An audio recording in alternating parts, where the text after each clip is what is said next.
22ஆம் தேதி மாலை அந்த இரங்கல் செய்தி கலாபெரியா அவர்கள் முகநூலில் அறிவித்தார். பிறகு தமிழன்பன் வந்து நம்ம தமிழரசன் வந்து நம்முடைய இதயதர்சன இலக்கிய வட்டத்தில் அறிவித்தார். அப்புறம் நம்முடைய அன்பாதவன் அண்ணன் எனக்கு ஃபோன் செய்தார். உடனே நாங்கள் சென்னைக்கு கிளம்பிட்டோம். அண்ணா அங்கே சென்னையில் இருந்ததுனால போயிட்டு அவரையும் கூட்டுக்கிட்டு அந்த இரங்கல் நிகழ்ச்சியில் கலந்துக்கணும். பெரும் அது சொல்ல முடியல, அவ்வளோ பெரிய மனிதர். 92 ஆண்டு காலம் வாழ்ந்த ஒரு மகாகவி. நம்முடைய தமிழக முதல்வர் அவர்கள் வந்து நேரிலே அந்த இரங்கலை தெரிவித்தார். நம்முடைய அல்பாக்கின் சுடுகாட்டிலே மறாவது நாள், அதாவது 23ஆம் தேதி 10:30 மணி அளவில் எரிக்கப்பட்ட போது எழுச்சி தமிழர் அவர்கள் 1 மணி நேரம் அந்த இரங்கலிலே கலந்து கொண்டு தன்னுடைய இரங்கலை தெரிவித்து அதற்கான அந்த பேட்டியும் அளித்தார். அங்கே கோஷம் எழுப்பப்பட்டது.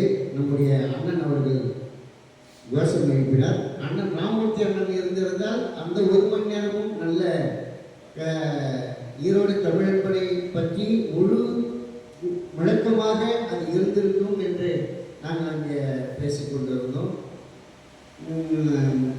அது ஒரு சம்பவம் பெரிய, அதாவது மரணம் வந்து இயல்பானது தான். அதற்காக ஒரு மகாகவியை நம்ம இழக்கின்ற போது வருத்தப்படாமல் இருக்க முடியாது என்பது பொதுவான விஷயம். நான் சுமார் ஒரு 30 ஆண்டு காலமாக நான் வழுதிரெட்டியில் தொடர்ந்து கேட்கப்படுகின்ற பெயர்கள் ஈரோடு தமிழன்பன், அப்துல் ரஹ்மான், மக்கள் கவிஞர் இன்குலாப், மீரா, ராசேந்திரன் என்கின்ற மீரா, வடகுர்ஜான், தாரா பாரதி, மு மேத்தா, இத்தனை பெயர்களும் திரும்ப 30 ஆண்டு காலமாக வழுதிரெட்டியில் கேட்டுக்கொண்டே இருக்கிறோம். அவருடைய படைப்புகளை எங்களுக்கு அண்ணன்கள் மூலமாக நாங்கள் அதை அறிந்து கொண்டே இருக்கிறோம். நம்ம ஊரில் சின்ன பிள்ளைங்களை கேட்டால் கூட மேத்தாவுடைய கவிதைகளை சொல்லுவாங்க, தமிழன்பன் கவிதைகளை சொல்லுவாங்க, அப்துல் ரஹ்மானுடைய கவிதைகளை எல்லாம் சொல்லக்கூடிய அளவிற்கு இன்றைக்கு இந்த இளைஞர்களை வளர்த்து எடுக்கிற அளவிற்கு இவர்கள் வந்து கவிதையை கையாண்டு இருக்கிறார்கள் என்பது சொல்ல வேண்டும். வானம்பாடி கவிஞர்கள் என்று சொல்லுவார்கள். அது மட்டுமில்லை, வாணியம்பாடி கவிஞர்கள் என்றும் நாம் சொல்ல வேண்டும்.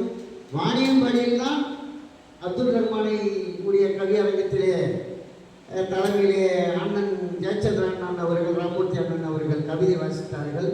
30 ஆண்டுகள் இருக்கும். வாணியம்பாடியிலே நாங்கள்லாம் போயிட்டு, நான் சின்ன பிள்ளையாக இருக்கும்போது எனக்கு ஒரு 15 வயசு இருக்கும். அப்போல்லாம் நான் வாணியம்பாடியெல்லாம் போயிட்டு இவங்க கூட அந்த கவியரங்கமெல்லாம் கேட்கின்ற வாய்ப்பு. நம்முடைய தொடர்ச்சியான கண்ணதாசன் விழாவிலே கூட நான் முதல் பரிசெல்லாம் பார்வையாளர் கவியரங்கத்திலே வாசித்து முதல் பரிசெல்லாம் எனக்கு அப்போதான் கண்ணதாசன் விழாவில் கொடுக்கப்பட்டது. நம்முடைய தொடர்ச்சியாக இலக்கிய விழாக்கள் 18 ஆண்டு காலம் இன்றைக்கு நான் மருதம் விழா நடத்தி மிகப்பெரிய சாதனையாக நினைச்சு பார்த்தா, பின்புறம் நினைத்து பார்த்தால் மிக மலைப்பாக இருக்கும். ஆனால் இன்றைய வரை அதை ஏதோ தன்னுடைய பண்பாட்டின் மீட்பாக அவர்கள் செய்து கொண்டிருக்கிறார். அன்பாதவன் அவர்கள் வந்து இதுவரை 43 புத்தகங்களை எழுதி, அதுவும் சாதாரண விஷயம் அல்ல. தன்னுடைய பணிக்காலத்திலிருந்து படைப்பு காலத்தையும் தொடர்ந்து செய்து கொண்டு இருக்கிறார் என்பதை நாம் பார்க்கிறோம். அதே போல் நம்முடைய அண்ணன் ராமமூர்த்தி அவர்கள் இருக்கிறார்கள். தொடர்ந்து இலக்கிய பேச்சு, ஆங்கில உரை என்ற எல்லா புத்தகங்களையும் ஆய்வாக செய்து கொண்டிருக்கின்ற அந்த பணியும் செய்து கொண்டிருக்கின்றார்கள். நம்முடைய காலத்தில் ஒரு மகாகவி நம்முடைய ஈரோடு தமிழன்பன் அவர்களை முழுமையாக இந்த தமிழகத்திற்கு அறிமுகப்படுத்த வேண்டும், அவருடைய புத்தகங்களை அறிமுகப்படுத்த வேண்டும் என்று புதுச்சேரி ஒரு துளி கவிதை என்ற அந்த அமைப்பின் மூலமாக அகன் என்கின்ற அமிர்த கணேசன் அவர்கள் பெரும் முயற்சியோடு 91 புத்தகங்களை ஒன்றாக்கி மகாகவி மகாகவி என்ற தலைப்பில் ஈரோடு தமிழ் பொண்ணுடைய புத்தகங்களை இத்தனை பெரிய புத்தகமாக வடிவமைத்து அது ரேட்டு சொன்னாலும் தவிர, ஆனால் நான் 500 ரூபா கொடுத்தாங்க அந்த புத்தகம் எல்லா வீட்டுக்கும் வந்துடுன்னு சொல்லிட்டேன். நீங்கள் எப்போ விருப்பம் இருக்குதோ அப்போ கொடுங்க அந்த புத்தகத்துக்கான காசு. இன்னும் நம்மளுக்கு எல்லாருக்குமே அந்த செய்தியை அறிவித்தார். இப்போது இதுவரை 100 கவிதை புத்தகங்கள் ஈரோடு தமிழன் வெளியிட்டிருக்காரு. அந்த 100 தொகுதியும் அவர் தொகுத்துட்டார் ஒரே புத்தகமாக. அது ஒரு மகா சாதனைக்காக அந்த மகாகவியுடைய புத்தகங்கள் தொடர்ந்து அவருக்காக அந்த பணியை பெரும் பணியாக செய்து கொண்டிருக்கிற அகரும் அவர்களையும் நாம் இன்றைக்கு நினைக்கின்ற கண்ணீர் மல்லிகை அன்றைக்கு ஐயா இறந்து விட்டார் என்ற செய்தியும் எனக்கு வந்த உடனே நான் அவருக்கு ஃபோன் செய்து அகன் ஐயா அவருக்கு ஃபோன் பண்ணேன். ரொம்ப கதறலோடு பதிலளித்தார். ஐயா அவர்கள் குறித்து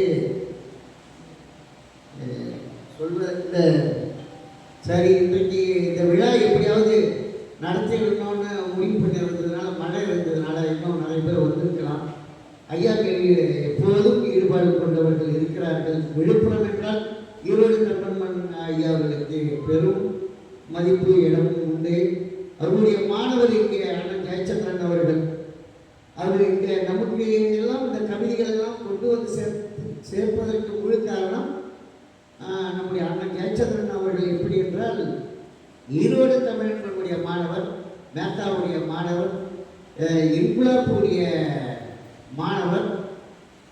அப்துல் ரஹ்மான் அவர் வந்து வாசகராகத்தான் அப்துல் ரஹ்மானிடம் பழக்கப்பட்டவர். கடைசி வாசகன், முதல் வாசகன் என்று தன்னை அப்துல் ரஹ்மானே தன்னை அறிமுகப்படுத்தினார். அண்ணன் அவர்களை அறிமுகப்படுத்தினார் முதல் வாசகன் என்று. அப்படிப்பட்ட சூழ்நிலையில் நான் இந்த இரங்கல் கூட்டத்தை தமிழ் இலக்கிய அமைப்புகள் சார்பாக இதை ஏற்பாடு செய்திருக்கின்ற அண்ணன் அவர்களுக்கு நாம் நினைவு கூறுகிறோம். ஐயாவை பற்றி ஒரு கவிதை எழுதணும் என்று நினச்சி எழுதினேன். ஈரோட்டின் 2 கண்கள் தந்தை பெரியார் ஈரோடு தமிழன்பர். ஈரோட்டின் 2 கண்கள் தந்தை பெரியார் ஈரோடு தமிழன்பர். நந்தனை எரித்த எரிப்பின் மிச்சம் இன்னும் சனாதானமாய் கணக்கிறது. இப்போதெல்லாம் விடியற் காலை உங்கள் கவிதைகள் இல்லாமல் சூரியன் உதிப்பதை உணர்கிறேன்.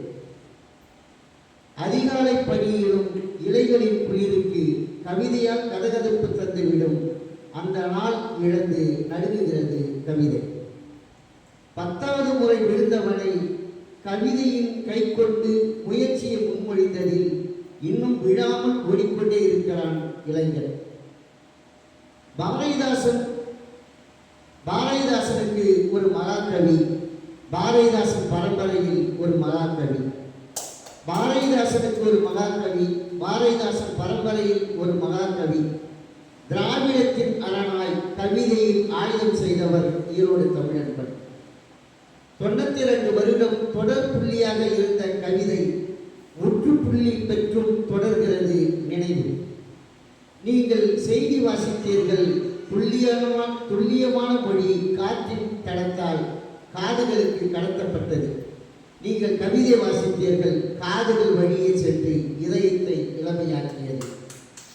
மரணங்கள் வரும் வரை கவிதைகள் உங்களிடம் எங்களை எழுதிவிடுங்கள் என்று ஏக்கத்தில் இருந்திருக்கும். மரணங்கள் வரும் வரை கவிதைகள் உங்களிடம் எங்களை எழுதிவிடுங்கள் என்று ஏக்கத்தில் இருந்திருக்கும். உங்கள் முகநூல் பக்கங்களில் கவிதைகள் வந்து கால் நனைத்து விட்ட பின்பே வைகரையில் பூக்கள் பூக்கும். உங்கள் கவிதைகள் வந்த பின்பே சூரியன் உதிக்கின்றன.